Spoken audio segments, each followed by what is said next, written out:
Magandang hapunan po sa inyo, pasintabi lamang po.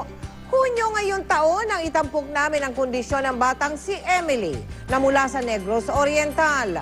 Sa loob ng 9 na taon, tiniis niyang hirap, pati panunukso, dahil sa kanyang kondisyon sa pagdumi. Pero ngayong Nobyembre, natapos na ang kalbaryo ni Emily. Sa loob ng 9 na taon, ito na ang ritual na mag-amang Emily at Mario. Dahil isinilang na walang butas ang puwitan ng kanyang anak.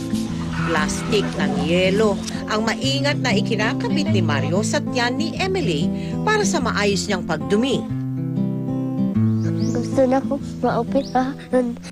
Ayon sa isang plastic surgeon, imperforate anus ang tawag sa kondisyon ni Emily. Kadalasan yan, ginagawa ng butas na mahusay na dadaanan ng dumi niya sa kanyang puwet or rectum or anal opening. Pagkatapos, pwede mo nang i-take down yung colostomy para ang daloy na ng kanyang ng dumi niya palabas na doon sa kanyang ginawang anus. Nitong Nobyembre, dumating na rin ang araw na pinakahihintay ng mag-ama. Nang ipasok na si Emily sa operating room, sinimula na ang 3 oras na maselang operasyon sa kamay ng mga pediatric surgeon.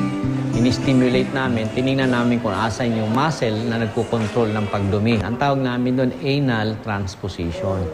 Ayon kay Dr. Beda, sa loob ng 6 na buwan, magiging maayos na ang pagdumi ni Emily. Matatanggal na rin ang kanyang colostomy.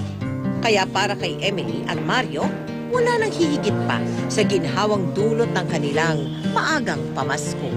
Masa kaoperahan din. Karena matumam yang pangandoy nga, ditabangan sa gini ka puso nga maoperahan siya. Salamat kayo.